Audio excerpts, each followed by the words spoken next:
The steel deck of the USS Patriot gleamed under harsh fluorescent lights, polished to a mirror finish that reflected 22 faces standing at rigid attention. 21 men, 1 woman. Captain Kira Ashford stood at the end of the formation, her face carved from stone, her posture perfect. She had learned long ago that stillness was the best armor. The air tasted of industrial cleaner and salt water that somehow penetrated even this sealed environment deep within the carrier's belly. The ventilation system hummed its monotonous rhythm overhead, occasionally interrupted by the distant thunder of fighter jets launching from the flight deck 4 levels above. Every operator in the room breathed carefully, measuring each inhalation as they waited. The clock on the bulkhead read 0600 hours exactly when the heavy door swung open with mechanical precision. Admiral Vincent Harrow entered like a storm front, his chest heavy with ribbons and medals that caught the light with each step. 2 junior officers flanked him, tablets in hand, their faces carefully neutral. Behind them, a figure that made Kira's jaw tighten almost imperceptibly. Master Chief Thaddeus Sterling, Wolf. 62 years old, shoulders still squared, eyes that had seen too much and remembered all of it. Their eyes met for a fraction of a second. Wolf's expression gave away nothing, but Kira saw the slight tension in his weathered hands. He knew what was coming. They both did. "At ease," Harrow announced, though no one truly relaxed. His voice carried the particular authority of a man who had spent 3 decades convincing others he deserved it. "Annual Combat Readiness Inspection. Let's make this efficient, gentlemen." He paused, then added with deliberate emphasis, "And lady." A few operators shifted weight almost imperceptibly. The tension in the room thickened. Harrow moved down the line with practiced efficiency, stopping occasionally to ask perfunctory questions. Equipment status, recent deployment histories, physical fitness scores. The men responded in clipped military precision, their answers falling into the comfortable rhythm of routine inspection. "Yes, sir." "No, sir." "2 weeks ago, sir." The Admiral barely seemed to register their responses, already moving to the next man, the next question, the next box to check on whatever mental list drove this performance. Chief Petty Officer Jackson Murdoch stood 4 positions from Kira. His face remained carefully neutral, but his eyes tracked Harrow's progress down the line. Unlike the younger operators who fidgeted with nervous energy, Murdoch had been through too many inspections to waste effort on anxiety. He had also been through enough to recognize when an inspection was something else entirely. As Harrow approached Kira, something changed in the room's atmosphere. It was subtle, the kind of shift only combat veterans recognize. Breathing patterns altered slightly, shoulders tensed by millimeters. Eyes that had been focused straight ahead now flickered sideways, watching without appearing to watch. The Admiral slowed his pace, examining her with exaggerated scrutiny that made his intention transparent to everyone present. This was theater. This was a message being delivered to the entire unit. "Captain," he said, letting the word hang in the air as he glanced at the tablet one of his aides handed him. "Ashford, is it?" "Yes, sir." Her voice was quiet but carried perfectly, neither loud nor soft, trained to hit exactly the right frequency to be heard without echoing. Harrow studied the glowing screen, his expression sliding from professional interest into something resembling skepticism mixed with theatrical concern. "Transferred in from Joint Special Operations Command Support Division 8 months ago." He looked up, eyes narrowing. "Your operational record is remarkably sparse for someone assigned to this unit." "Yes, sir." The same tone, no inflection, no defense, no explanation offered. "Tell me, Captain Ashford," he continued, his voice rising just enough to ensure every operator in the room heard clearly, "what exactly did you do before joining us? Your file lists forward support operations, but the details are surprisingly vague." "Classified support operations, sir. Middle East theater." Several operators exchanged glances. Support operations could mean anything from logistics to intelligence analysis, to drone operation. It could also mean nothing at all. Support, Harrow repeated, drawing the word out as though examining it for hidden meanings. And they saw fit to fast-track you directly into operational status with one of the Navy's premier SEAL teams. He didn't phrase it as a question. The implication hung in the air like smoke. I serve where ordered, sir. How admirably obedient.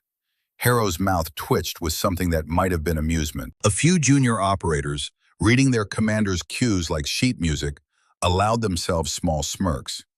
And you've seen combat, I presume? Or was your support work confined to safe zones behind the wire?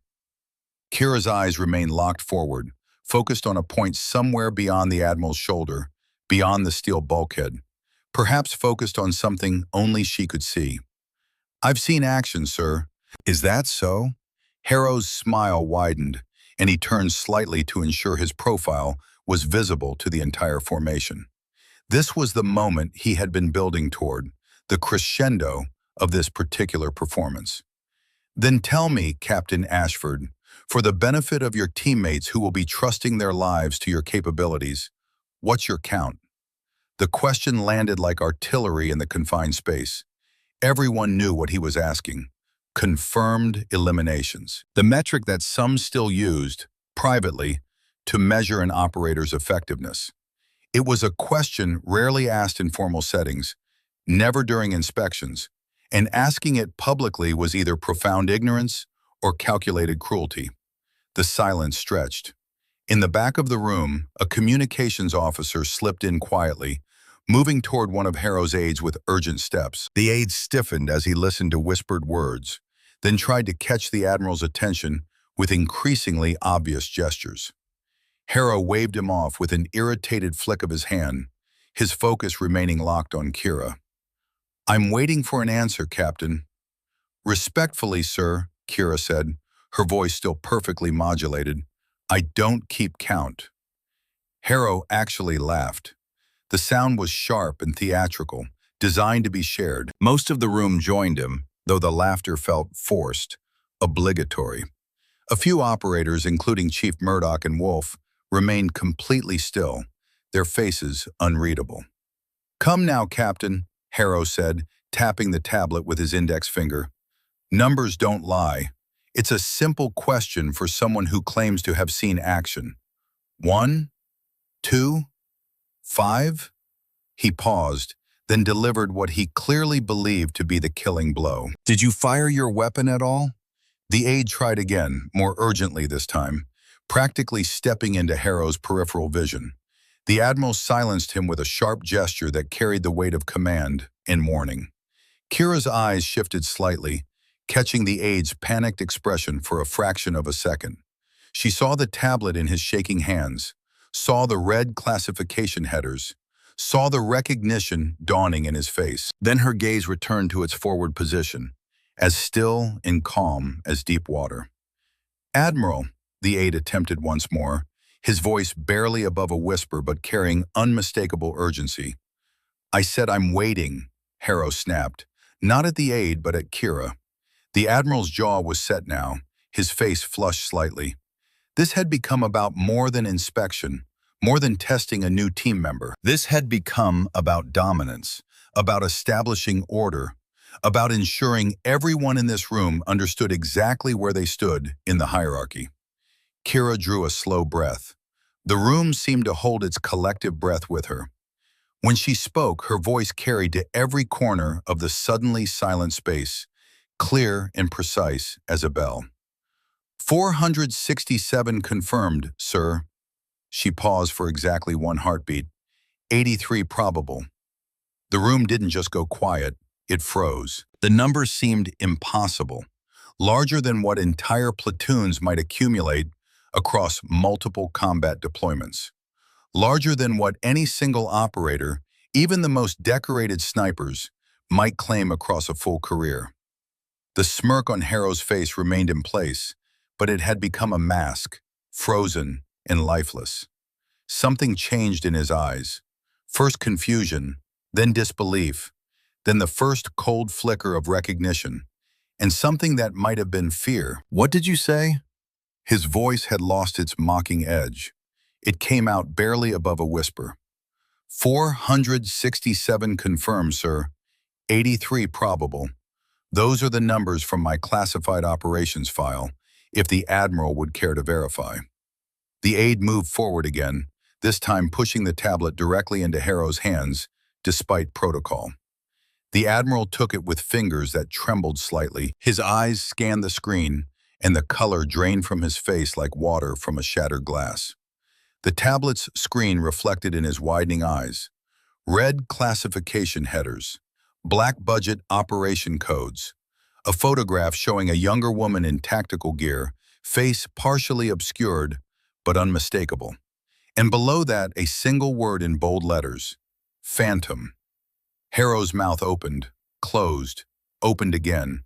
No sound emerged. His hand gripped the tablet so tightly his knuckles went white. Throughout the formation, reactions rippled like concentric circles from a dropped stone. A senior operator whispered something under his breath. Another closed his eyes briefly, his face showing recognition and something resembling awe. Chief Murdoch's posture became impossibly straighter, if such a thing were possible. And at the back of the room, Master Chief Thaddeus Sterling stood perfectly still, his weathered face betraying no emotion, but his eyes locked on Kira with an intensity that spoke of 12 years of waiting, 12 years of silence, 12 years of carrying a truth that could finally be spoken. "Your previous designation?" Harrow asked, and his voice had changed completely. The theatrical command was gone. This was the voice of a man who had just seen a ghost walk through the door. "Joint Special Operations Command Task Force Wraith, Operational Detachment Sigma." Kira's voice remained steady, factual, as though she were reading from a technical manual. "Call sign, Phantom." The words hit the room like a physical force. Several operators stiffened. One took an involuntary half-step backward. Chief Murdoch's jaw clenched so tightly, a muscle jumped in his cheek. Harrow's complexion had gone beyond pale to something resembling ash. His breathing had become shallow, rapid. The tablet trembled in his hands. "Dismissed," he said abruptly, turning away from the formation, from Kira, from the eyes of 22 operators who had just witnessed their commanding officer's carefully constructed authority shatter like glass. "Everyone dismissed, now." No one moved immediately. The shock of the abrupt command, the break in protocol, the visible distress of the Admiral left them frozen in uncertainty. "I said dismissed." Harrow's voice cracked slightly on the second word. The formation broke. Operators filed toward the exit in disciplined silence, but every eye turned toward Kira as they passed. Some looks held confusion. Others showed dawning comprehension. A few revealed something close to reverence. Kira remained at attention until the room had nearly emptied. Only then did she move toward the exit with the same measured, economical motion that characterized everything about her. "Ashford!" Harrow's voice stopped her 3 steps from the door. She turned, came to attention, waited. The Admiral stood alone now, his aides having retreated to a respectful distance. The tablet hung loosely in his hand. For a long moment, he simply stared at her, and Kira met his gaze with eyes that had seen things that would never appear in any official record. Things that had earned every single one of those 467 confirmed kills. "My office," he said finally. 15 minutes. Kira walked the curved corridors of the USS Patriot with the same quiet efficiency that marked her every movement. Around her, personnel created space without quite knowing why. Conversations faltered as she passed. The number, 467, traveled through the ship like electricity through copper wire, racing ahead of her, transforming her from an unknown quantity into something else entirely. She noted the reactions without acknowledging them. The widened eyes, the whispered conversations that stopped abruptly when she came within earshot, the way senior NCOs straightened their posture as she passed, an unconscious recognition of something they couldn't quite name. She paused outside the Admiral's office, checking her watch. 14 minutes since dismissal. She waited the additional 60 seconds, standing perfectly still in the corridor. Not early, not late. Precision had kept her alive for 12 years. There was no reason to abandon it now. At exactly 15 minutes, she knocked. Enter. Harrow's voice had regained some semblance of authority, though something fundamental had changed in its timbre. She stepped inside and closed the door behind her with a soft click that seemed to echo in the small space. The office was surprisingly austere for a flag officer. Functional furniture, minimal decoration. A single photograph on the desk showed a younger Harrow receiving his first command at sea, pride evident in his squared shoulders and raised chin. The overhead lights had been dimmed slightly, throwing half the room into shadow. Sit, Harrow gestured to the chair across from him. Between them on the desk lay a sealed file, its cover marked with black classification bars and red handling instructions. The kind of file that technically didn't exist, that would never appear in any official records, that contained truths too dangerous for normal channels. Kira sat with the same precise economy of movement, her back straight, hands resting lightly on her knees. Harrow opened the file slowly, as though it might contain something poisonous. His eyes scanned the first page, and his jaw tightened. When he spoke, his voice was barely above a whisper. 12 years, he said, not looking up from the documents. 12 years I've carried Khyber Pass as mine. Yes, sir. Her voice betrayed nothing. No anger, no accusation, just acknowledgement of a fact. 43 men credited to my command decisions that day. He turned a page, revealing after-action reports and photographs. A mountain pass covered in snow, bodies scattered across rocky terrain like discarded toys. A younger Harrow, his face bloody, receiving a silver star from a general whose name had been redacted from the caption. 42, sir. The correction was quiet but absolute. Harrow's hands stilled on the page. He looked up, and for the first time since she had entered the office, he truly looked at her.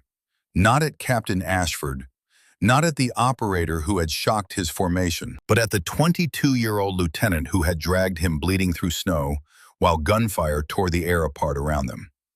You were never supposed to resurface, he said, turning another page to reveal an operational chart with multiple names redacted into black bars. Task Force Wraith was disbanded, all operators reassigned he stopped, or listed as casualties of unrelated operations, Kira finished, her voice flat. Operational security, then why are you here? The question came out raw, stripped of military formality. Why now? New administration, new priorities. She nodded toward the window where, through the reinforced glass, the Pacific stretched endlessly. The old ghosts are being called back. Harrow's intercom buzzed. Admiral, SecNav on Secure Line 1, Priority Alpha. He didn't move to answer it. His eyes remained locked on Kira, searching for something in her face. They know you're here. They sent me here, sir. A pause. The question is whether they sent me because of you or despite you. The intercom buzzed again, more insistent. Harrow ignored it, leaning forward. The count, is it accurate? To the best of my knowledge, sir. I didn't keep the tally. Joint Special Operations Command Intelligence did. For what purpose? But even as he asked, understanding crossed his face. Asset valuation, cost-benefit analysis. Kira didn't respond. The silence was answer enough. You were given impossible missions, Harrow said, and there was something in his voice that might have been regret or might have been self-justification. No, sir. Just missions no one else could acknowledge. She nodded toward the file, toward the photographs of Khyber Pass. Like Afghanistan. For the first time, Kira leaned forward slightly. The movement changed everything in the room. I had a sister, sir, Lisa. She was 19 when our father died in Fallujah. Colonel Nathaniel Ashford. You served with him. Harrow's eyes widened slightly. Nathan Ashford was your father? Yes, sir. He died in 2006. I was on a classified mission in Yemen when it happened.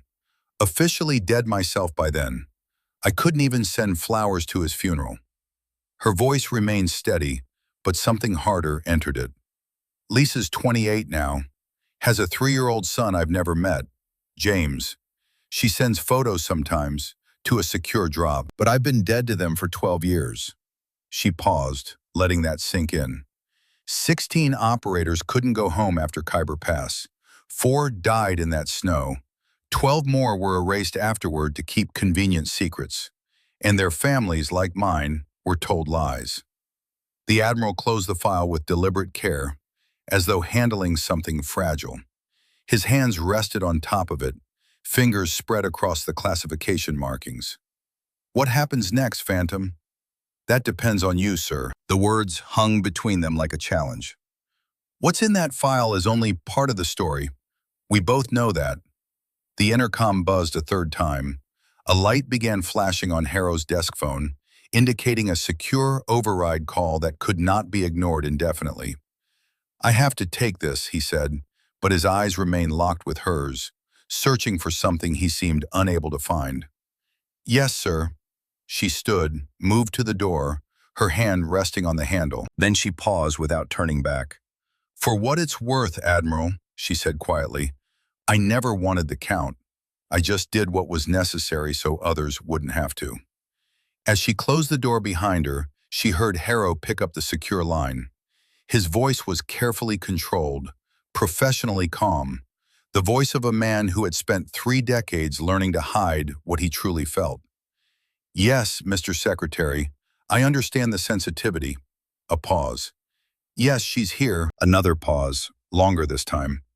No, sir, I don't believe that will be necessary. Kira walked away down the corridor, aware of every eye that tracked her movement, every conversation that died in her wake. The number had preceded her, transformed her, made her into something that existed between legend and nightmare. By midday, it had spread throughout the entire carrier.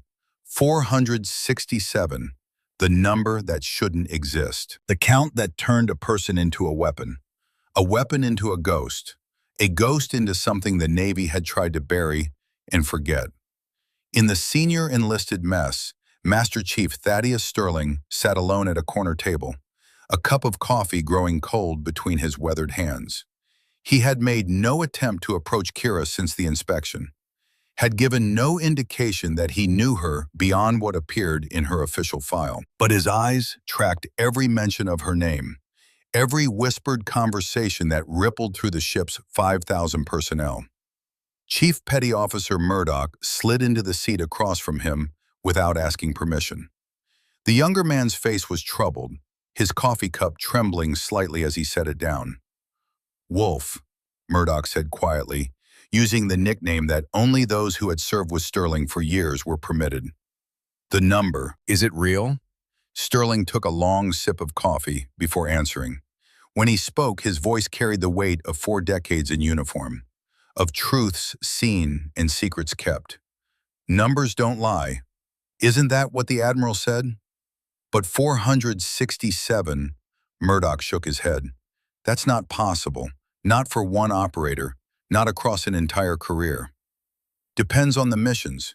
Sterling's eyes fixed on something beyond the bulkhead, beyond the ship, perhaps seeing different mountains, different deserts, different blood. Depends on who's giving the orders and who's doing the dying. You know her. It wasn't a question. Sterling was silent for a long moment. Then, I knew her father, Colonel Nathaniel Ashford, best combat officer I ever served with. Died in Fallujah, 2006. Took shrapnel meant for me in a firefight near the city center. He paused, his jaw tightening. I promised him on his deathbed I'd look after his daughter if anything happened to him. Did you? I tried. The words came out heavy with old guilt. Trained her at Bragg from 2010 to 2012. She was 20 years old, smart as hell, could outshoot men with twice her experience. Taught her everything I knew, everything I learned in Desert Storm, everything I learned after. He finally met Murdoch's eyes. Then they took her. Task Force Wraith, black budget, deep cover. and I couldn't follow. What happened to her? What happens to all ghosts, Sterling said quietly. She disappeared. I got word in 2013 that she'd been killed in Caracas. Training accident, they said. I went to the funeral, closed casket, military honors. I stood there with her sister Lisa, holding that girl while she cried, knowing something was wrong, but unable to prove it. Murdoch absorbed this in silence. And now she's back. Now she's back. Sterling's weathered hands wrapped around the coffee cup. And somebody's going to pay for 12 years of lies. Murdoch started to ask another question, but Sterling raised a hand. The men are talking. Let them talk. But you tell them this from me. Whatever story they think they don't know half of it. And the half they don't know is the part that would keep them awake at night.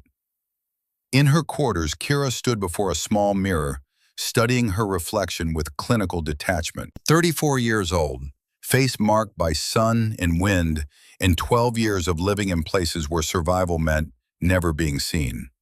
Eyes that had tracked targets across deserts and mountains in urban hellscapes. Hands that had held weapons, held the dying, held truths that could never be spoken. She changed into physical training gear with the same precise movements that characterized everything about her. Each action deliberate, each motion economical. Nothing wasted. The workout was methodical, working from neck to ankles, addressing specific muscle groups that carried the accumulated stress of a dozen years in the field. The routine was meditative, allowing her mind to process the day's events while her body moved through patterns learned long ago. She had known Harrow would react exactly as he did, had known the number would spread through the ship like wildfire, had known that everything that followed would be inevitable, unstoppable, like an avalanche triggered by a single stone. That was the plan. That had always been the plan. On her small desk beside the regulation laptop sat a smooth gray stone with a single white line running through it. She had carried it out of the Hindu Kush 12 years ago, had kept it through everything that followed. A reminder, a promise, a piece of Afghanistan that would never leave her, no matter how far she ran. She picked it up now, felt its familiar weight, traced the white line with one finger. Somewhere in the Pentagon, in Arlington, in towns scattered across America, 12 families went about their lives, never knowing the truth about how their daughters, sisters, mothers had really died. Never knowing that their deaths had been erased, their sacrifices stolen, their names buried under classification stamps and official lies. Sergeant Mallory Grant, Staff Sergeant Brianna Locke, Lieutenant Sarah Cortez, Captain Jennifer Wolfe, Lieutenant Morgan Hayes, Lieutenant Commander Rachel Price, Corporal Amanda Sterling, Specialist Katie Donovan, Sergeant Melissa Warren, Private First Class Christine Valdez, Corporal Rebecca Torres, and one more, Specialist Devin Pierce, male, 23 years old when he died in the snow of Khyber Pass. His last words a question about whether his mother would be proud. 20 names written in Kira's memory like scripture, like prayer, like debts that could never be fully repaid. She set the stone down, lay back on her bunk, and closed her eyes. Sleep came quickly, another skill honed through necessity. 5 hours of deep rest was sufficient to maintain optimal function. At 200 hours, her eyes would open to darkness, and the next phase would begin. But for now, in the brief window between action and consequence, she allowed herself to remember. Afghanistan, December 2012. The mountains white with fresh snow. The air so cold it burned the lungs. The weight of the rifle in her hands. The faces of people who would be dead within hours. And a choice that would echo through 12 years and 467 lives, leading inexorably to this moment, this ship, this reckoning that had been postponed but never forgotten. The debt was coming due. At 200 hours, Kira's eyes opened to complete darkness. No gradual awakening, no moment of disorientation. 1 second unconscious, the next fully alert. 12 years of operating in hostile territory had rewired her nervous system into something that civilian sleep studies would find fascinating and disturbing in equal measure. The ambient sound of the carrier had changed. Subtle shifts in the ventilation rhythm, different footfall patterns in the corridor outside, the barely perceptible vibration of the deck plates altered by maybe 0.5%. Details most people would never notice. Details that had kept her alive when margins for error were measured in heartbeats. Her secure tablet activated itself on the desk, casting blue light across the small cabin. She was on her feet before the screen fully illuminated, moving silently across the space in bare feet. The message appeared in stark, white text against black background. No sender, no subject line, just words that carried the weight of institutional authority and barely concealed panic. Exfil protocol initiated. Primary asset compromise detected. Terminate current assignment. Proceed to extraction point Charlie. Attention Sigma 9, Black Lake. She read it once, committing every word to memory, then watched as the message erased itself, the screen returning to neutral darkness. The authentication code was correct. The timing was not surprising, but the order itself represented a fundamental misunderstanding of what was actually happening aboard the USS Patriot. They thought she was in danger. They thought she needed extraction. They had forgotten what Phantom actually was. A soft knock at her door cut through the silence. 3 taps, pause, 2 taps, old field code. Someone who knew protocols from another era. "It's Sterling," came a whispered voice, barely louder than breath. "You need to move. Now." Kira opened the door a crack. Wolf's face filled the narrow space, illuminated by the dim red emergency lighting that ran along the corridor floor. His expression was carved from granite, but his eyes held urgency that decades of military discipline couldn't quite mask. 3 counterintelligence officers boarded during night operations, he said without preamble, his voice pitched to carry no further than necessary. They're checking identification deck by deck, starting from the bridge level, working their way down. "Looking for me, specifically?" Kira kept her voice equally low. "They're carrying your photograph, not the official one from your current file, the old one, from Wraith." Wolf's jaw tightened. This isn't Harrow. He's still in his quarters, probably drinking himself unconscious. This came from higher up. For the first time since boarding the Patriot, something shifted in Kira's expression. Not fear, not surprise. A brief hardening around the eyes that spoke of calculations being made, variables being assessed, decisions crystallizing. "You should return to your quarters, Chief. This isn't your operation." "The hell it isn't." Wolf's voice remained controlled but carried steel underneath. "Your father pulled me out of a burning Humvee in Fallujah. Took shrapnel meant for me. I promised him on his deathbed I'd watch over you. I'm not breaking that promise now." Kira studied his face for 3 seconds. The weathered skin, the scars that told stories he would never speak about in daylight. The absolute conviction in eyes that had seen too many promises broken, too many debts left unpaid. "Harrow didn't send them," she said quietly. Wolf's expression shifted. "What?" "Think about it. 3 officers board during night ops, hours after I reveal myself? That's not Harrow's timeline. He's still processing, still trying to understand what my presence means." She glanced down the corridor, calculating.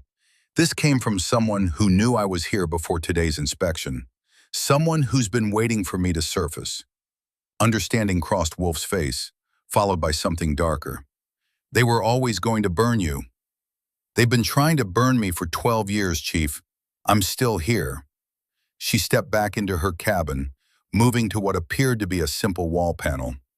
Her fingers found an almost invisible seam. "How much time do I have?"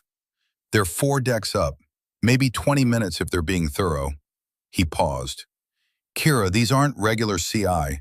Lead officer is former Delta Force. They call him Reaper. He doesn't take prisoners." "Good." Kira removed the false panel, revealing a narrow passage into the ship's maintenance infrastructure. Neither do I. Wolf stared at the hidden entrance. How long have you had this? Since my second week aboard. Always have an exit strategy, Chief. You taught me that. She gathered essentials from beneath her bunk. A compact kit, medical supplies, the gray stone with its white line. Everything else was either replaceable or deliberately expendable. I need you to do something for me. Name it. In 6 hours, if I haven't contacted you, there's a data packet in a dead drop location I'll send to your personal device. You take it directly to Commander Juliana Reeves. No one else. Can you do that? Wolf's face showed no surprise at the mention of the XO. She's part of this? She's part of what comes next. Kira paused at the entrance to the maintenance shaft. What happened in Khyber Pass, what Harrow did, it's not isolated. There are 4 others just like him.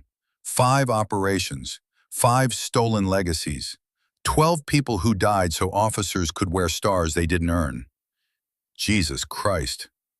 I'm bringing it into the light, Wolf, all of it, but I need to survive the night first. She slipped into the narrow passage. And I need you safe when the real fight starts, because I'm going to need you to testify. Testify to what? To who I was before they made me into Phantom, to who my father raised me to be. Her voice floated back from the darkness. Someone has to remember that part. Someone has to tell them I wasn't always a weapon. Then she was gone, the panel sliding back into place with a whisper of displaced air, leaving Wolf alone in the corridor with the weight of promises made to dead friends and the terrible knowledge of what was about to unfold. The maintenance shafts of a Nimitz-class carrier formed a labyrinth that most crew members never saw, never thought about. Narrow passages threading between decks, through bulkheads, around critical systems, infrastructure invisible to the ship's normal operations, but essential to its function. Kira moved through the darkness with confidence born of 8 months of careful exploration. She had mapped every junction, every access point, every route between vital areas, had committed it all to memory during her first weeks aboard, knowing that this moment, or something like it, was inevitable. The shaft was barely wide enough for her shoulders. Pipes ran along one side, conduits along the other. The air was close, warm, thick with the smell of metal and machinery. She moved in complete darkness, navigating by touch and spatial memory, her breathing controlled and silent. Behind her, distant sounds. Voices raised in military authority, doors being opened, the methodical progress of a search conducted by professionals who knew their business. They were thorough, they were trained, but they were searching a ship that Kira had spent 8 months learning to disappear inside. She changed direction, moving deeper into the infrastructure, toward the ship's communication center. If someone was coordinating a hunt for her, that was where the operational nerve center would be. She needed information before anything else, needed to understand exactly who was pulling strings and why. More importantly, she needed to understand what they thought they knew about her current mission, because if they had compromised her assignment, then they knew about Operation Clean Sweep, which meant they knew about the other 4 officers, which meant this was bigger than just burying one ghost who refused to stay dead. The communications center was 3 decks down and forward, deep in the carrier's protected core. She moved through access tunnels most crew didn't know existed, past junction boxes and relay stations, following routes she had memorized in the dark, specifically for moments like this. 15 minutes of careful movement brought her to a ventilation grate overlooking the comm center. She positioned herself in the shadows above, perfectly still, and watched. 3 men in dark uniforms without insignia moved between terminals. The lead officer was exactly as Wolf had described. Mid-40s, scarred hands, eyes that tracked everything with predator awareness. Reaper. She recognized the type, had worked with men like him, had put some of them in the ground when circumstances required it. He approached the duty officer, a young ensign who looked barely old enough to vote, Certainly too young to be working the night shift on a classified communication system. "We need access to secure Channel 7, Reaper said. His voice was flat, professional, the kind of tone that expected immediate compliance. "Admiral's private channel." The ensign's face showed confusion mixed with the automatic deference junior personnel showed to anyone projecting authority. "Sir, that's the Admiral's private channel. I don't have authorization to grant access without direct orders from—" "We have authorization." Reaper slid a signed order across the console. The ensign studied it, uncertainty clear in every line of his posture. The signature was Harrow's. The classification markings were correct, but something about the situation clearly troubled him. As the terminal activated, the overhead lights suddenly cut out. Complete darkness engulfed the communication center, except for the blue glow of monitors. Emergency lighting flickered on after 3 seconds, casting everything in deep crimson that turned faces into masks and shadows into potential threats. "Security breach," one of Reaper's men said, his hand moving toward his sidearm. The words died as Kira dropped from the ventilation shaft, moving with speed that defied the limited light. The first officer registered only a blur before finding himself face down on the deck, his arm twisted into an immobilization hold that caused pain without permanent damage. Precise, controlled, exactly enough force. The second officer reached for his weapon, but Kira's fingers found the nerve cluster at his neck before the pistol cleared its holster. He went rigid, muscles locked, unable to move or cry out. Reaper had time to turn, to begin processing the threat, before a calculated strike to his solar plexus doubled him over. A follow-up blow to the back of his neck sent him to the deck, unconscious. 7 seconds from entry to neutralization. No wasted movement, no unnecessary force, no permanent damage unless absolutely required. The terrified ensign raised his hands, his face pale in the red emergency lighting. "Please, I'm just—" "Relax, ensign." Kira's voice was calm, matter-of-fact, as she moved to the terminal. "I'm not here for you." Her fingers flew across the keyboard, navigating through security protocols with practiced efficiency. Classified channels opened, revealing layers of information invisible to standard personnel. She worked with absolute focus, ignoring the 3 unconscious men, ignoring the ensign who stood frozen in shock, ignoring everything except the data flowing across the screen. "You have 2 choices," she said without looking away from her work.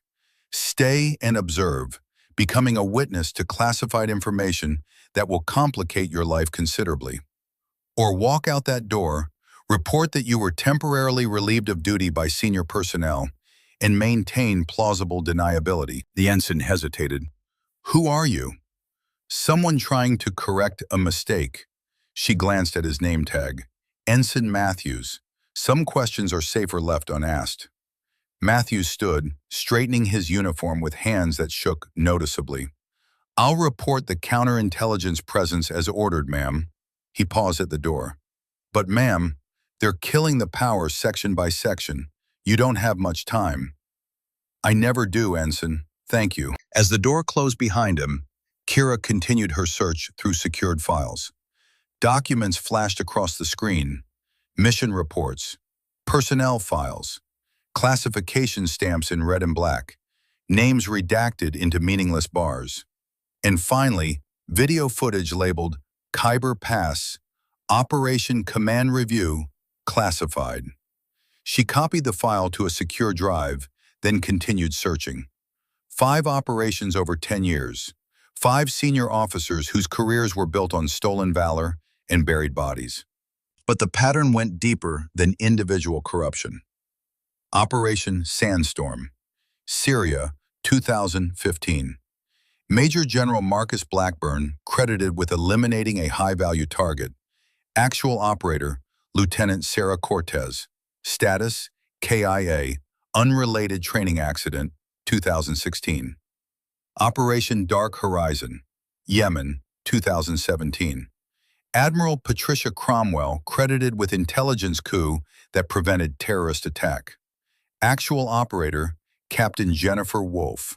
Status: KIA, vehicle accident, 2018. Operation Silent Blade, Libya, 2019. Colonel Garrett Thorne credited with precision strike against weapons facility. Actual operator, First Lieutenant Morgan Hayes. Status: KIA, parachute malfunction, 2019. Operation Ghost Protocol, Somalia, 2020. Brigadier General Helena Voss credited with hostage rescue. Actual operator, Lieutenant Commander Rachel Price. Status: KIA, drowning during training exercise, 2021. A pattern so obvious it screamed intentionality. Female operators deployed on black operations. Missions completed successfully. Credit transferred to male commanders. Operators subsequently killed in accidents too convenient to believe. 12 people total across 5 operations. 12 families told their loved ones died in training accidents or off-duty incidents. 12 funerals with full military honors and lies carved into marble headstones. The rage that burned through Kira's chest was cold, controlled, turned into fuel rather than allowed to explode into recklessness. This was why she had agreed to Operation Clean Sweep. This was why she had allowed herself to be sent back into the light after years in the darkness. She kept searching. There had to be a connection, a central authorization, someone who had orchestrated this systematic erasure of inconvenient witnesses. The file appeared buried 3 layers deep under classification stamps that technically shouldn't exist. Project Wraith, operational parameters, architect authorization required. She bypassed the security in 40 seconds. The encryption was good, but not good enough. Not for someone who had spent 12 years learning to break into places she wasn't supposed to exist. The file opened. Her breath caught despite years of training herself not to react. Authorized by Nathaniel Cross, Deputy Director, National Intelligence, Operational Scope, 2010 to 2024.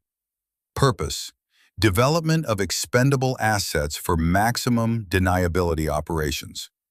Personnel: Special Operations Qualified, no immediate family or minimal family connections.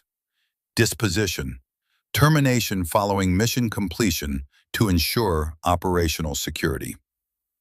The clinical language made it worse somehow. Expendable assets, disposition, termination, words that turned human beings into accounting entries, lives into liabilities to be balanced and eliminated. But there was more. A subfile labeled Khyber Pass Special Notation. She opened it, began reading, and felt the foundation of her understanding shift. Khyber Pass Mission Compromise. Source identified. Major Theodore Kane, Operational Planning Cell. Kane provided Taliban forces with mission password extraction timing and personnel roster. Purpose: eliminate Task Force Sentinel to prevent discovery of Kane's unauthorized intelligence sharing with foreign assets. 4 deaths directly attributable to Kane betrayal. Commander Harrow, aware of Kane involvement, chose to suppress evidence in exchange for Kane's assistance in securing Harrow's subsequent promotions.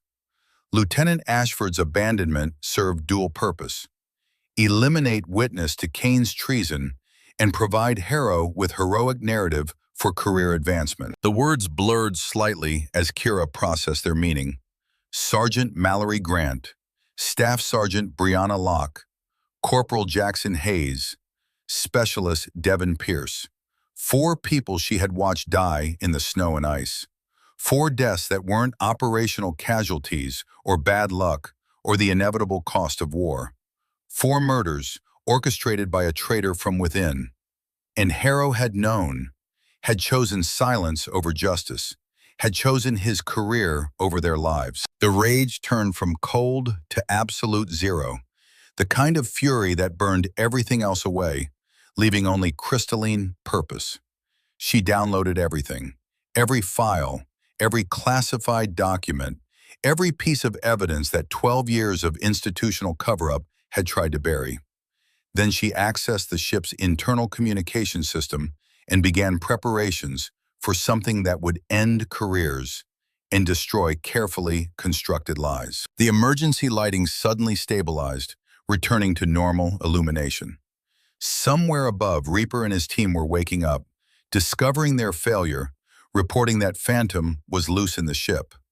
But by then, Kira had already disappeared back into the maintenance infrastructure, carrying with her the truth about 12 people whose deaths had bought 5 officers their stars and 1 deputy director his power. She moved through the dark passages, her mind already 3 steps ahead, calculating angles and consequences and the precise moment when silence would transform into revelation. In his quarters, Admiral Vincent Harrow sat at his desk, staring at a glass of bourbon he hadn't touched. The secure phone beside it remained silent, but he knew it would ring soon. Knew that the night's events were spinning beyond his ability to control them. He had spent 12 years building a career on a foundation of lies. 12 years sleeping soundly by telling himself that the mission had been completed, that the intelligence had been secured, that difficult decisions had been made by people far above his pay grade. 12 years pretending he didn't remember a 22-year-old lieutenant dragging him through snow while blood poured from wounds in his chest and leg. Didn't remember her refusing his direct order to abandon him. Didn't remember watching her turn back toward the sounds of gunfire, alone, while the helicopter carried him to safety. The phone rang. He picked it up on the second ring. "Harrow, she's in the wind." Reaper's voice was clipped, professional, but underneath ran a current of something that might have been respect or might have been fear. "Neutralize my entire team without lethal force, accessed the classified network, and disappeared. Sir, whoever trained this operator knew what they were doing. I know who trained her." Harrow's eyes fixed on a photograph on his desk. A much younger version of himself standing beside Colonel Nathaniel Ashford, both men in desert camouflage, both smiling with the easy confidence of people who still believed the world made sense. Her father was the best combat officer I ever served with. She learned from the best before she learned from the worst. "Your orders, sir?" Harrow was silent for a long moment. "Stand down." "Sir?" "You heard me. Stand down. Return to your quarters. File your report in the morning. Tell them you were unable to locate the subject." "Admiral, with respect, I have direct orders from—" "I know who gave you your orders, Reaper, and I'm countermanding them. This is my ship. These are my people, and this ends now." He paused. "That's not a request." The line went dead. Harrow set down the phone and picked up the bourbon. This time he drank, feeling the burn, welcoming it. His career was over. He had known it the moment Kira spoke her call sign in the inspection room. Known that 12 years of borrowed glory were coming due, that debts postponed would be collected with interest, that ghosts didn't stay buried when someone kept digging. But perhaps there was still time to do one thing right, one choice that might balance some infinitesimal fraction of the weight on his conscience. He opened his desk drawer, removed a key, and unlocked a small safe built into the bulkhead. Inside lay a USB drive he had kept for 12 years, telling himself it was insurance, knowing it was cowardice given physical form. The drive contained his own copy of the Khyber Pass footage. The real footage, before it had been edited, before the narrative had been carefully constructed. The version that showed exactly who had held that mountain pass and why. He had kept it as leverage, as protection against the day when someone might question his version of events. But leverage only worked if you were willing to use it. Protection only mattered if you valued what you were protecting. Kira Ashford had already decided that truth was worth more than safety. The least he could do was stop standing in her way. He placed the drive in an envelope, sealed it, and wrote a name on the outside in careful block letters. Commander Juliana Reeves. Then he stood, straightened his uniform, and walked out into the corridor. It was time to choose which side of history he wanted to stand on. In the senior enlisted mess, Wolf sat with his cold coffee in his older memories. Around him, the morning shift began to filter in, sailors grabbing quick meals before their watches began. The normal rhythm of carrier life, oblivious to the small war being fought in the shadows. Chief Petty Officer Jackson Murdoch appeared, carrying 2 fresh cups of coffee. He set one in front of Wolf without asking, then sat down heavily. "The word is out," Murdoch said quietly. 3 CI officers found unconscious in the comm center. Security protocols triggered. Phantoms gone to ground somewhere in the ship. He paused. "Some of the men are saying we should help them find her. Others are saying we should make sure they don't." "What are you saying, Chief?" Murdoch stared into his coffee. "I'm saying I've been in the Navy for 16 years. I've served under good officers and bad ones. I've followed orders I agreed with and orders I didn't. But I've never been asked to hunt down someone who has a 467 count for doing their job too well." He looked up. "What's the right call here, Wolf?" "The right call is to remember why we put on the uniform in the first place." Wolf's voice was quiet, but carried the weight of 40 years of service. "We took an oath to defend the Constitution, to protect and serve, not to cover up convenient lies or hunt down people who tell inconvenient truths. Even if it costs us our careers? Especially then. That's when the oath matters most." Murdoch absorbed this in silence. "Then, what do you need?" Wolf pulled out his phone, checked the secure message that had appeared 10 minutes ago with a location and a simple instruction. "I need 8 good people. People who remember what honor means. People who can keep their mouths shut and their spines straight when pressure gets applied." "I can get you 8, Murdoch stood. "What are we doing?" "Something that should have been done 12 years ago." Wolf stood as well, leaving the untouched coffee behind. "We're telling the truth." Deep in the maintenance infrastructure, Kira sat in a junction space barely large enough for her to stretch out. Around her, pipes thrummed with the ship's vital fluids. Conduits carried electricity and data. The machinery of war continued its endless operation, indifferent to the human dramas playing out in its steel corridors. She held the gray stone, turning it slowly in her hands, studying the white line in the dim glow of her tablet screen. The stone had been beside Sergeant Mallory Grant's body when Kira had crawled back through the snow to retrieve dog tags and weapons and anything that might identify the dead to their families. Mallory had been 26, had served 3 tours, had talked constantly about her son back home, about teaching him to fish and to ride a bike, and to be kind in a world that didn't always reward kindness. Mallory had taken a round meant for Kira, had pushed the younger lieutenant out of the line of fire, had died so someone else could live. And her reward had been a training accident notation in some file. Her sacrifice erased, her son told a lie about how his mother died. Kira had carried the stone through 12 years of missions and lies, had promised herself that one day she would find a way to tell the truth, to make the deaths mean something, to ensure that when people said the names of the fallen, they spoke the real story instead of comfortable fictions. That day had arrived. She set down the stone and pulled up the files she had stolen from the comm center. Hours of work ahead, compiling evidence, building an unassailable case, preparing to burn down 12 years of carefully constructed mythology. But first, she needed to understand one more thing. She opened the file on Theodore Kane, the man who had betrayed Khyber Pass, who had sent 4 operators to their deaths for reasons still not entirely clear from the documentation. Major Theodore Kane, now General Kane, stationed at the Pentagon, counterintelligence specialist, access to the highest levels of classified operations, and according to the files, the one person besides Nathaniel Cross who knew the full scope of Project Wraith. The connection crystallized. Kane hadn't just betrayed one mission.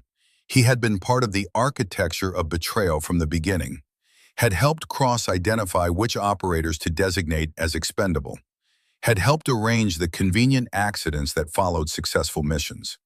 And Kane knew that Kira knew, which meant the kill order hadn't come from Harrow's panic. It had come from Kane's calculation that Phantom represented an existential threat to the entire conspiracy. Her tablet buzzed with an incoming message. Wolf's secured channel. A single line of text. Package delivered to Reeves. She knows everything. Says to proceed. We have your back. Kira allowed herself a small smile in the darkness. The pieces were moving into position. Wolf had his testimony ready. Reeves had the evidence. And Kira had one more card to play that would force every rat out of hiding and into the light. She began typing, her fingers moving across the keyboard with purpose and precision. The message she was composing would go to every terminal on the USS Patriot simultaneously, would be transmitted via secured channels to CENTCOM, to the Pentagon, to JSOC headquarters, would appear on the screens of generals and admirals, of SEC-NAV and SEC-DEF, of people who had spent years pretending certain truths didn't exist. The truth couldn't be killed. It couldn't be buried. It could only be postponed. And Phantom had come to collect what was owed, in full, with 12 years of interest compounded into something that would shatter careers and rewrite histories and force people to remember names they had tried so hard to forget. Her fingers paused over the keyboard, one keystroke away from irrevocable action, one decision away from burning every bridge and breaking every cover and stepping fully into the light for the first time since she had died officially in Caracas 6 years ago. Mallory Grant would have wanted the truth. Brianna Locke would have demanded it. Jackson Hayes and Devin Pierce had died believing their sacrifice meant something. 12 people across 12 years deserve better than convenient lies and covered-up murders. Kira's finger pressed down. The message sent. And somewhere in the darkness of the maintenance shaft, Phantom smiled like a blade being drawn from its sheath, ready to cut through years of comfortable lies and let the truth bleed out for all to see. The first screen flickered at 0427 hours in the officer's mess. A sailor eating breakfast looked up from his tray, confusion crossing his face as the mounted display went dark, then blazed back to life with an image that shouldn't exist on an unclassified system. Snow, mountains, blood. Within 30 seconds, every screen on the USS Patriot displayed the same footage. In crew berthing areas, sailors stirred from sleep to find their personal devices streaming video they hadn't requested. In the Combat Information Center, tactical displays went dark and were replaced by helmet camera footage 12 years old. On the bridge, navigation systems flickered and gave way to classified combat recordings that made the watch officer reach for a phone with shaking hands. 5,000 personnel spread across 1,000 feet of nuclear-powered warship, suddenly watching the same truth unfold in high definition. The footage began with a tactical briefing. 16 operators gathered in a forward operating base in Afghanistan, December 2012. A young lieutenant with dark hair pulled back, her face lean and focused, listening as a commander outlined the mission parameters. Extract high-value intelligence from a Taliban stronghold. Secure the package. Exfiltrate to designated landing zone. Simple, clean, routine. The video jumped forward, combat footage now, shaky and chaotic. The helmet cam showed a mountain pass, narrow and steep, rocky walls rising on both sides. Gunfire erupted from multiple positions. An IED detonated, the camera shaking violently. When the image stabilized, 4 bodies lay motionless in the snow. The carrier's crew watched in absolute silence as the ambush unfolded. Watched as the remaining operators returned fire, fought their way toward an extraction point that seemed impossibly distant. Watched as more fell wounded, as ammunition ran low, as a young commander with blood streaming down his face screamed orders into a radio. Then the helicopter arrived. Not enough room for everyone, not enough time to wait for a second bird. The commander, badly wounded, being loaded aboard. Other casualties following. The intelligence package secured in a waterproof case. And through it all, visible in the background, a single operator providing covering fire with methodical precision. Each shot deliberate, each target selected with perfect tactical awareness. Buying seconds with bullets, buying lives with violence delivered with surgical exactness. The audio came through crystal clear despite the wind and gunfire. Commander Vincent Harrow's voice, strained with pain, but absolutely certain in its conviction. No extraction for Ghost. Mission parameters remain. Pass must be held regardless of casualties. That's a direct order. The helicopter began to lift off. The camera swung wildly, showing the interior of the aircraft. The wounded, the terrified faces of operators who had just watched their teammates die. Then it swung back toward the landing zone. The lone figure stood in the snow, rifle coming up to firing position, as the helicopter rose into gray sky in banking snow. The camera caught her face for just a moment. 22 years old, utterly calm, already tracking targets that hadn't yet appeared. Lieutenant Kira Ashford, call sign Phantom. The video continued for 6 hours compressed into 17 minutes of edited highlights. The crew of the USS Patriot watched her hold that pass alone, watched her use terrain and patience and skills that shouldn't exist in someone so young. Watched the Taliban assault break against her position like water against stone, each wave leaving more bodies cooling in the snow. 42 confirmed eliminations. The counter in the corner of the screen climbed with metronomic regularity. 42 human beings who had walked into that pass alive and would never walk out.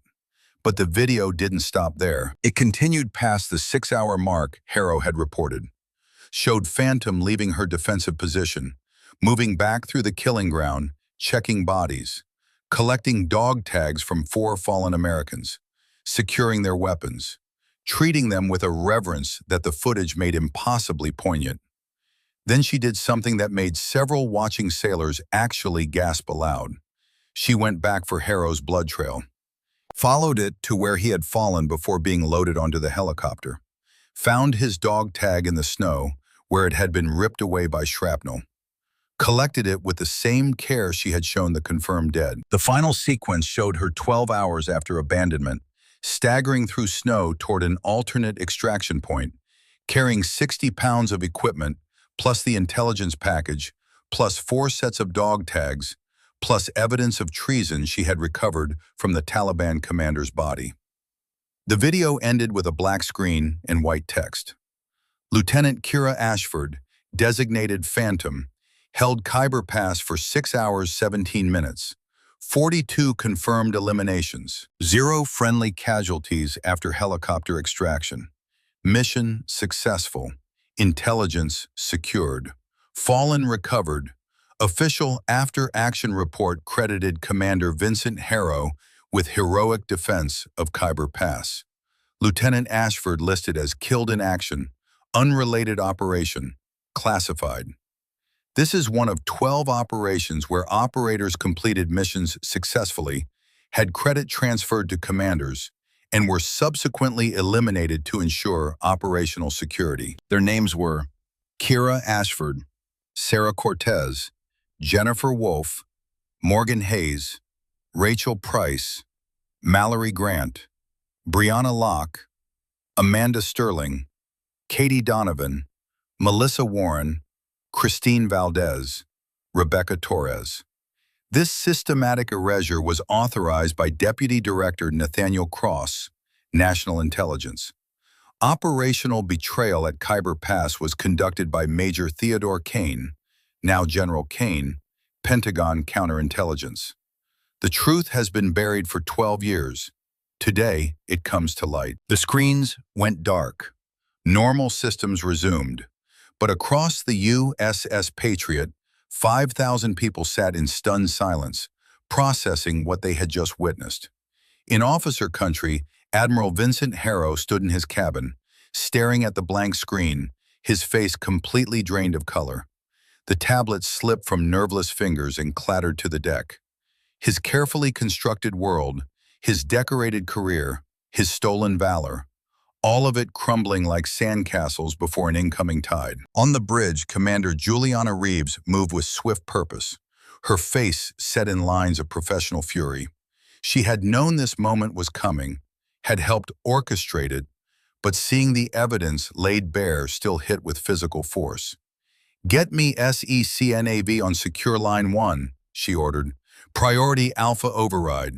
I don't care what time it is in Washington, wake him up." In crew berthing, young sailors looked at each other with expressions that ranged from shock to rage to something approaching reverence. In the chief's mess, senior NCOs sat in heavy silence, the weight of institutional betrayal settling onto shoulders that had carried many burdens, but never quite this one. And in the maintenance shaft 3 decks below the waterline, Kira Ashford disconnected her tablet from the ship's network, carefully packed her equipment, and prepared to step out of the shadows for the final time. The bridge of the USS Patriot hummed with controlled chaos. Officers moved between stations with urgent purpose. Phones rang constantly.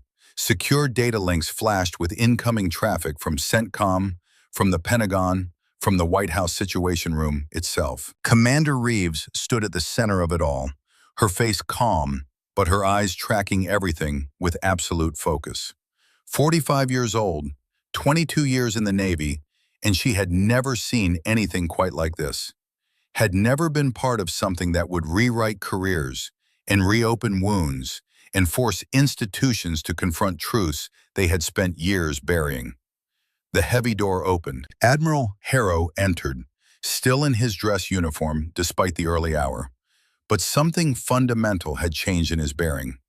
The confident authority was gone, replaced by something that looked like acceptance of inevitable consequences.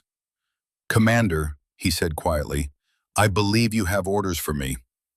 Reeves pulled a sealed envelope from her jacket. "Admiral Vincent Harrow, I have orders from the Secretary of the Navy to relieve you of command, effective immediately, pending investigation into charges of falsification of after-action reports, misappropriation of classified resources, and conspiracy to cover up war crimes." 2 Marine Guards entered, taking positions on either side of the Admiral. Harrow didn't resist, didn't protest. He simply nodded once, a gesture that carried the weight of 12 years of lies finally collapsing. "On what grounds?" The question came from the XO, a commander who had served under Harrow for 2 years and was now watching his world reorganize itself in real time. Reeves looked past Harrow to the gathered bridge crew. "On the grounds that we've all just watched evidence of systematic institutional betrayal. On the grounds that 12 people were murdered to protect careers and bury inconvenient truths. On the grounds that we took an oath to support and defend the Constitution, and that includes defending it against enemies, foreign and domestic." The bridge fell silent. The words hung in the air like an indictment of everyone who had ever looked the other way, everyone who had ever accepted a convenient lie over an uncomfortable truth. "Where is Captain Ashford?" Harrow asked quietly. "Right here, Admiral." Every head turned. Kira stood in the doorway, flanked by Master Chief Sterling and Chief Petty Officer Murdoch. Behind them, 8 SEALs from the unit Harrow had commanded. Their presence was a statement that needed no explanation. She had changed into a fresh uniform, had taken time to make herself presentable, professional, every inch the officer she had been before Task Force Wraith had turned her into a ghost. But her eyes carried the weight of 12 years in the darkness, 12 years of missions that officially never happened, 12 years of being a weapon instead of a person. "Permission to approach, Commander?" Kira asked formally. "Granted." Kira walked across the bridge with Wolf at her shoulder. She stopped 3 feet from Harrow, came to attention, held his gaze without flinching. "I kept this," she said, pulling a worn, blood-stained dog tag from her pocket. "Your tag, from Khyber Pass. I kept it to remind myself that sometimes the people we save don't deserve it." Harrow stared at the metal rectangle, at his own name stamped into steel that had been torn from his neck by shrapnel, at physical evidence of a debt he had tried to forget. "I would like to officially revise my report on the Khyber Pass operation," he said, his voice breaking slightly. Every eye on the bridge locked onto him. The official record states that I held the pass through superior tactical command. That is false. He took a breath, steadied himself. Lieutenant Ashford held the pass alone for 6 hours, 17 minutes. She did so after dragging me, wounded, back to the extraction zone. After I ordered her to abandon me and complete the mission, she refused that order, saved my life, returned me to the helicopter, and then, against direct orders, turned back to secure both the intelligence package and the remains of our fallen. The silence on the bridge was absolute. I am not a hero, Harrow continued, and now tears ran openly down his weathered face. I am a coward who built a career on a lie, who let a 22-year-old do what I couldn't do, and then took credit for her sacrifice. He removed his Admiral's stars with shaking hands and placed them on the tactical table between himself and Kira. I hereby resign my commission, effective immediately, and submit myself for whatever disciplinary action is deemed appropriate. Kira picked up the stars, studied them for a moment, then held them out to Harrow. Keep them, Admiral. Remember what they cost, because you're not the only one who needs to answer for what happened. You're just the first. The implications settled over the bridge like heavy weather. This wasn't ending, this was beginning. The secure phone on the commander station began flashing. Priority override, direct line from Washington. Reeves picked it up, her voice professionally neutral. Commander Reeves, USS Patriot. She listened for 30 seconds, her expression never changing, then held the phone out toward the main display. Mr. Secretary, you're on speaker. Captain Ashford is present, as requested. The screen flickered to life. Secretary of the Navy Arthur Morrison appeared, looking like a man who had been woken from sleep and dragged into a nightmare. 72 years old, he had the kind of face that had seen too much to be shocked easily. But his eyes, when they found Kira across the video link, showed something approaching shock nonetheless. Captain Ashford, he said, Phantom. Mr. Secretary, I've just spent the last hour watching footage that apparently everyone in the Pacific Fleet has also seen. Footage that indicates systematic corruption at the highest levels of our special operations community. He paused. I've also received 17 resignation letters from flag officers in the last 20 minutes, and approximately 47 calls from members of Congress demanding explanations I don't have. With respect, sir, you have the explanations. You just haven't wanted to look at them for 12 years. Morrison's jaw tightened. That may be true, but what happens now, Captain, is going to determine whether we clean house or burn it down entirely. I need to know your intentions. My intentions are simple, Mr. Secretary.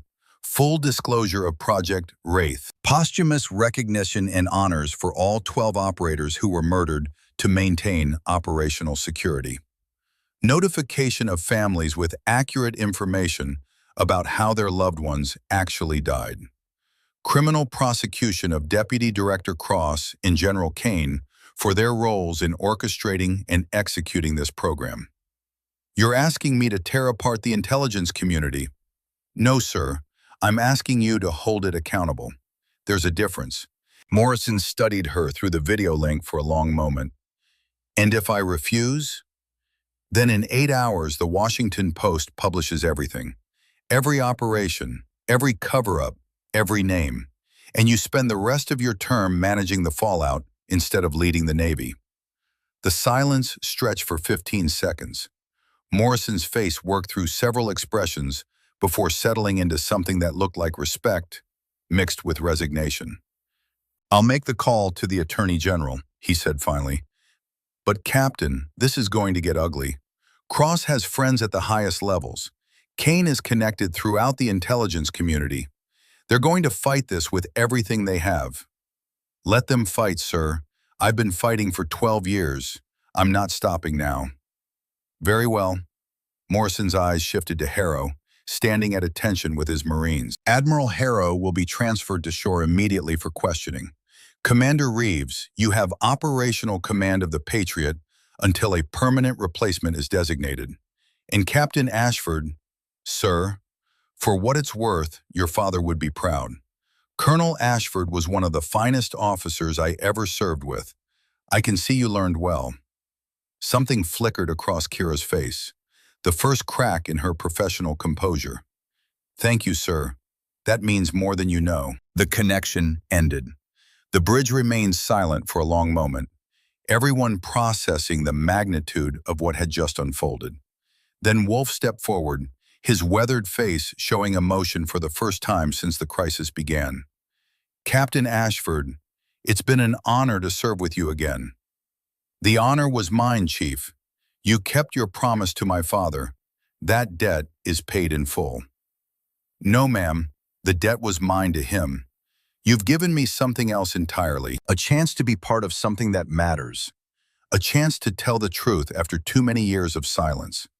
He came to attention, rendered a salute that was absolute perfection. "Thank you for that." Kira returned the salute, and for just a moment, the entire bridge saw not the ghost who had killed 467 people, not the weapon that Task Force Wraith had forged, but a 34-year-old woman who had carried impossible burdens and survived when survival seemed impossible. The Marines led Harrow away. The bridge crew returned to their stations. The sun began to rise over the Pacific, painting the flight deck in shades of gold and red. And in the spaces between the bustle of normal operations resuming, in the quiet conversations and the looks exchanged between sailors who had just witnessed history being rewritten, a new understanding began to take root. The Navy had failed these people. The institution had betrayed them. But one of them had refused to stay buried, had clawed her way back to the light, and had forced everyone to confront truths that were uncomfortable and necessary in equal measure. 2 weeks after the broadcast, Kira stood in a Pentagon briefing room facing a panel of 7 generals and admirals. The Article 32 hearing for General Theodore Kane was about to begin. Kane sat at the defense table, his uniform stripped of rank insignia, his face a mask of controlled rage. When his eyes met Kira's, she saw no remorse, only hatred for the ghost who refused to stay buried. "Captain Ashford," the presiding officer began, "you have been called as the primary witness in the court-martial of General Theodore Kane on charges of treason, conspiracy to commit murder, and violations of the Uniform Code of Military Justice. Do you swear to tell the truth?" "I do, sir." For 3 hours she testified about Khyber Pass, about the encrypted radio found on the Taliban commander's body, about the 16 operators who had walked into an ambush Kane had orchestrated, about Mallory Grant pushing her out of the line of fire, about watching 4 people die because someone had sold them out for reasons she still didn't fully understand.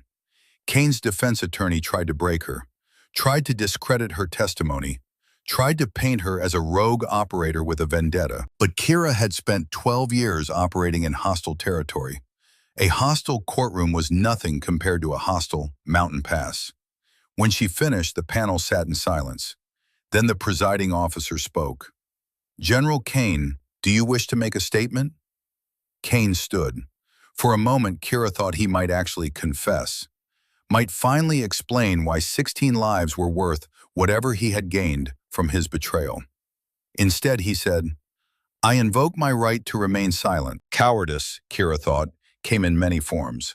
Sometimes it wore stars. The hearing adjourned. As Kira left the room, Wolf waited in the corridor. "How do you feel?" he asked. "Like I can finally breathe," she said, for the first time in 12 years. 3 months later, Arlington National Cemetery lay quiet under autumn sun. Leaves turned gold and red on the trees that lined the white headstones. A crowd had gathered at Section 60, where the most recent casualties of America's wars found their final rest. 12 new markers stood in a row, each bearing a name that had been forgotten, deliberately erased, buried under classification stamps and convenient lies. The markers were simple, dignified, and absolutely honest. Sergeant Mallory Grant, United States Army, killed in action, Operation Khyber Pass, Afghanistan, 2012.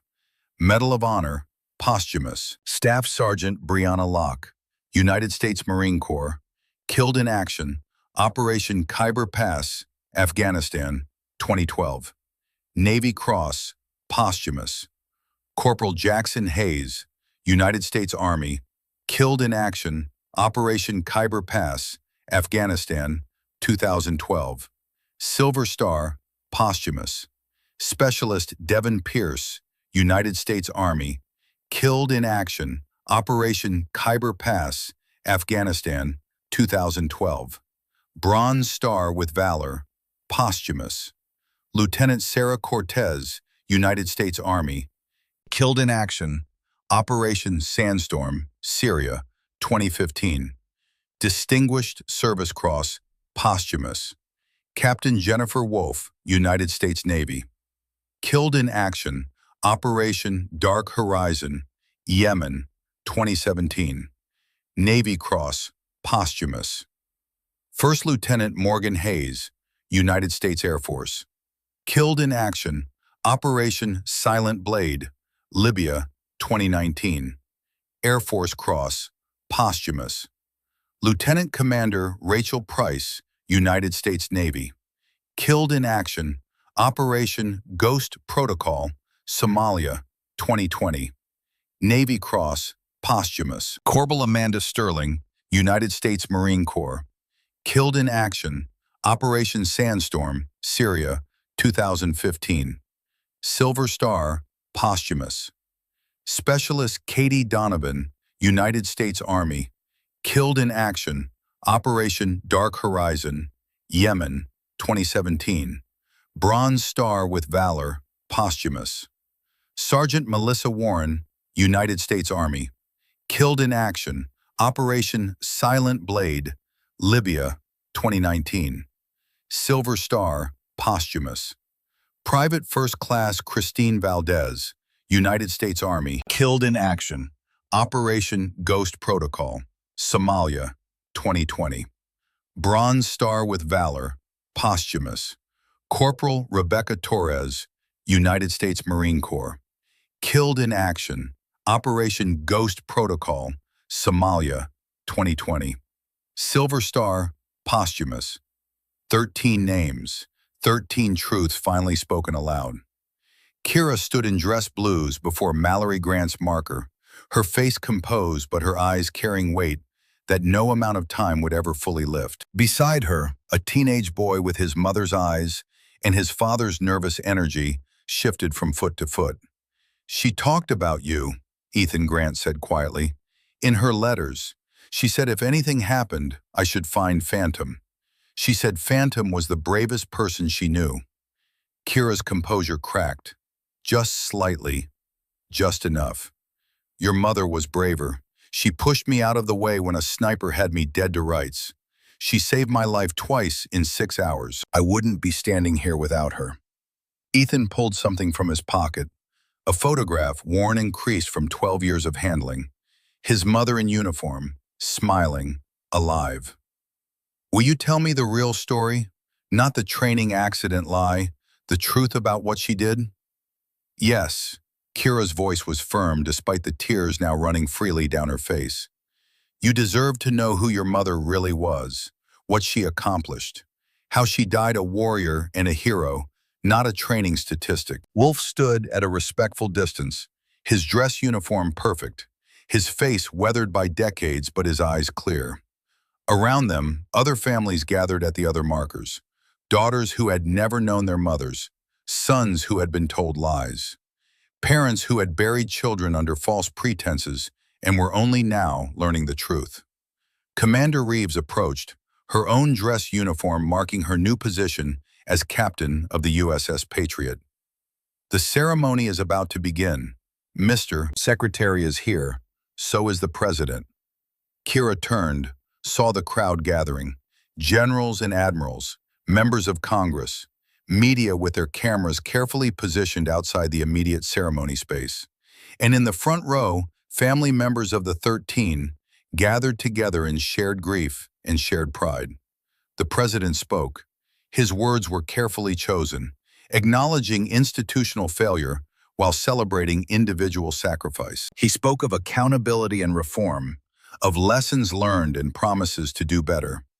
But the words that mattered came from the families themselves, when each stood and spoke about the people they had lost, and the lies they had been told, and the pride they felt now knowing the truth. When it was Ethan's turn, he stood before the microphone with teenage awkwardness, but his voice carried clearly across the assembled crowd. My mom was Sergeant Mallory Grant.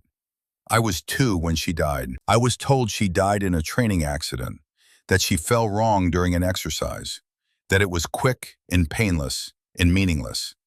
He paused, gathering himself. But my mom didn't die in an accident. She died saving someone's life. She died completing a mission that mattered. She died a hero who saved more people than I can count. His eyes found Kira in the crowd.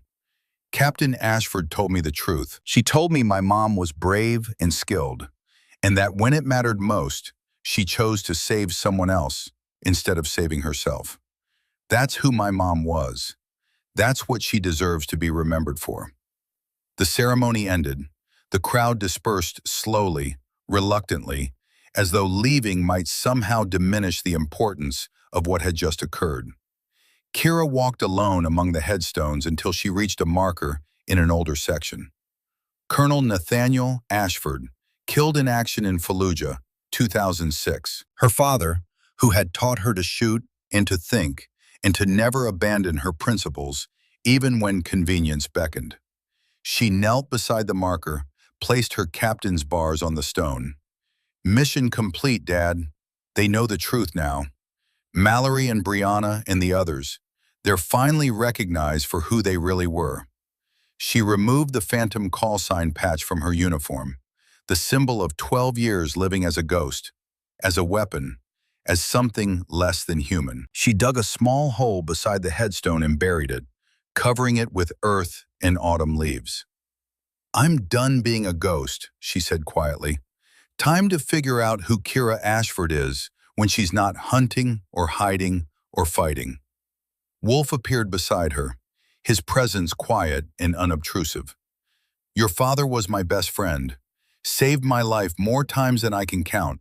I promised him I'd look after you. You kept that promise, Chief, beyond what anyone could expect. Not Chief anymore, retired last week. He smiled slightly. Figured it was time to step back, let the next generation take over. But before I go, I wanted to make sure you were okay. Kira stood, brushed dirt from her knees. I'm not sure I know what okay looks like anymore. 12 years of missions and lies and living in the dark. I don't know who I am without all that. You're your father's daughter. That's enough to start with. They walked together toward the cemetery gate, passing thousands of white markers, each representing a life given in service, a family forever altered, a story that deserved to be remembered truthfully. Kira's phone buzzed. She pulled it out, saw the unknown number, saw the message that made her stop walking. Phantom. 3 operatives still alive in Russian prison. Yemen operation survivors. We need you. New mission. You choose. She stared at the message for long seconds. The pull was immediate and familiar. The need to act, to save, to complete the mission. 12 years of conditioning didn't disappear just because she had decided to step into the light. But something else was different now. She wasn't a ghost anymore. Wasn't an expendable asset operating in the dark with no accountability and no choice. She was Captain Kira Ashford, publicly recognized, officially alive, finally free to make her own decisions.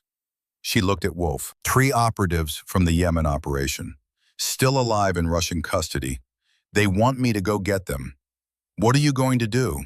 Kira thought about Mallory Grant, pushing her out of the way of a bullet, about Brianna Locke, holding defensive position while others evacuated, about 13 people who had done impossible things because someone needed to, and they had the skills and the courage to try. She thought about Ethan Grant, finally knowing the truth about his mother, about families gathered around markers, crying and proud in equal measure, about the power of truth spoken aloud, instead of buried in classified files. She looked at the message again, thought about 3 operators somewhere in a Russian prison, forgotten, abandoned, waiting for rescue that might never come. Then she deleted the message.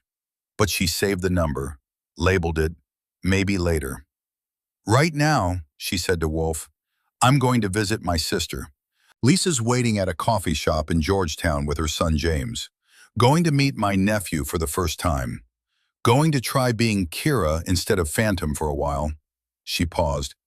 "But I'm keeping the number, because maybe someday, when I've figured out who I am when I'm not a weapon, I'll decide what kind of operator I want to be. On my terms, my choice, my mission." Wolf smiled, and it reached his eyes for the first time in memory. "Your father would say that's the most important mission of all. Choosing who you want to be instead of letting others choose for you." They walked out of the cemetery together, leaving behind the markers and the memories and the weight of 12 years carried alone in darkness. The autumn sun warmed Kira's face. The air smelled of leaves and possibility and the strange sensation of a future that wasn't already mapped out in classified operation orders. Somewhere in Washington, Deputy Director Nathaniel Cross was being led away in handcuffs, his empire of lies collapsing around him. General Theodore Kane was facing court-martial for treason, his carefully constructed career imploding in spectacular fashion. 5 flag officers had resigned or been relieved. Investigations were underway. Reforms were being drafted. The machine of military justice, slow but inexorable, was finally moving. But Kira wasn't thinking about any of that. She was thinking about her younger sister Lisa, waiting with her 3-year-old nephew, about meeting James for the first time, about trying to be an aunt instead of an operator, a sister instead of a ghost, about the possibility that maybe, just maybe, after 12 years of being Phantom, she could learn to be Kira again. Her phone buzzed one more time, a text from Lisa. "We're at the table by the window. James keeps asking when his hero aunt is coming. Don't keep us waiting." Kira smiled, a real smile, unguarded and genuine, the kind that had been lost somewhere in the snow of the Hindu Kush and was only now finding its way back. "Coming," she typed back. 5 minutes, and I'm not a hero, just someone who finally told the truth." She sent the message, pocketed the phone, and walked toward a future she was choosing for herself, one step at a time, leaving the ghost behind in the shadows where it belonged.